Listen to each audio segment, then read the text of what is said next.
அஸ்ஸலாமு அலைக்கும் and hi tears. Gastritis அதிகமாகி டாக்டர்கிட்ட மருந்தெடுக்க போன நேரம் காலை உணவில் அதிகமாக வாட்டர்மெலன் சேர்க்க சொல்லி டாக்டர் சொல்லியிருந்தார். ஸோ அன்னையில இருந்து நாங்கள் வாட்டர்மெலனை காண்ற நேரம் எல்லாம் வீட்டுக்கு கொண்டு வந்து காலை உணவில் சேர்த்துக்கொள்கிறோம். நான் நல்லா இருக்கிறேன். நீங்கள் எல்லாம் எப்படி இருக்கிறீங்க மக்களே? நான் இன்றைக்கு உங்களுக்கு கொண்டு வந்திருக்கிறது பீஃப் ரெசிபி.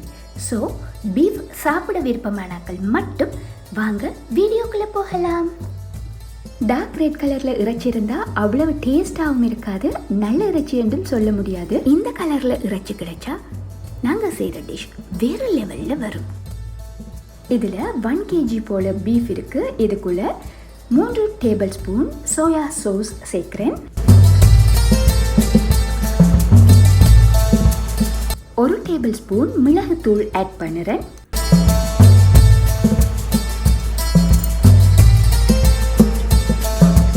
உப்பு 2 டீஸ்பூன் சேர்க்கிறேன். சாப்பிட்ற நேரம் இந்த இறைச்சி துண்டுகள் சாஃப்டாக இருக்க வேண்டும் என்று நீங்கள் விரும்பினா ஒவ்வொரு இறைச்சி துண்டையும் முழு கரண்டியால் நல்லா குத்தி எடுத்துக்கொள்ளுங்க. 2 tablespoon ginger garlic paste,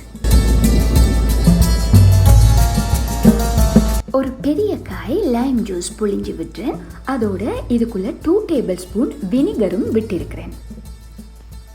எல்லாத்தையும் நல்லா ஒரு கப் பிரட்டி விட்டு மேரினேட் பண்ணின பிறகு ஓவர் நைட் ரெஃப்ரிஜிரேட்டரில் வைக்க வேணும்.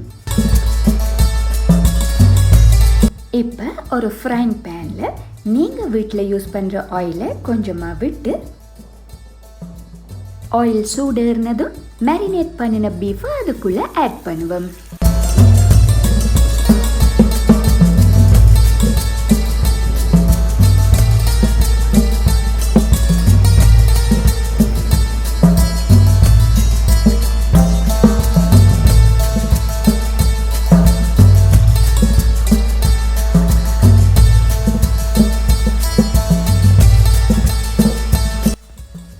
இப்போ இதை மெல்லிய நெருப்பில் 5 நிமிஷத்துக்கு ஒருக்கா 2 பக்கமும் பிரட்டி விட்டு கொஞ்சம் டைம் எடுத்து பொறுமையாக சமைக்க வேண்டியிருக்கும்.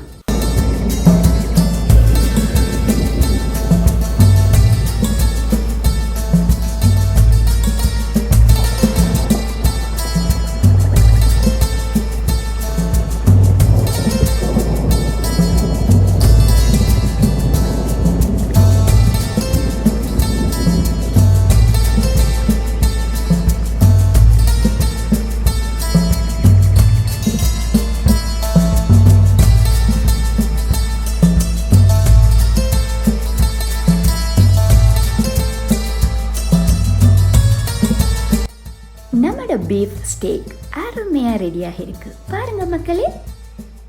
எக் ஃப்ரைட் ரைஸ் இல்லாட்டி இடியப்ப பிரியாணி இதோட சேர்த்து சர்வ் பண்ணலாம்.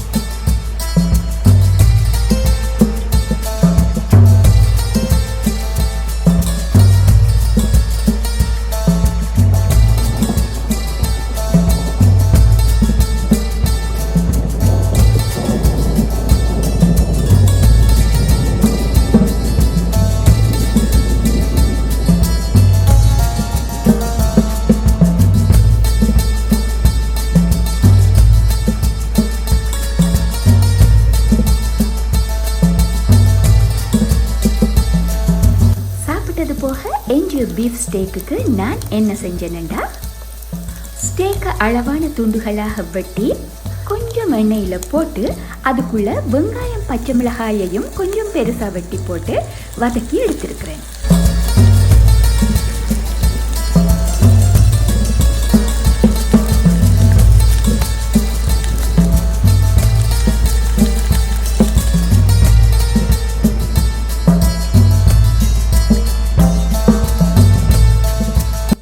சரி மக்களே, ஒயிட் ரைஸ், பீட்ரூட் கறி, பருப்பு கறி, பீஃப் ஸ்டேக் என்னுடைய லஞ்ச் ரெடி ஆகிடுச்சு. நான் சாப்பிட போகிறேன். அடுத்த வீடியோவில் உங்கள் அனைவரையும் சந்திக்கும் வரையில் keep watching us and keep smiling.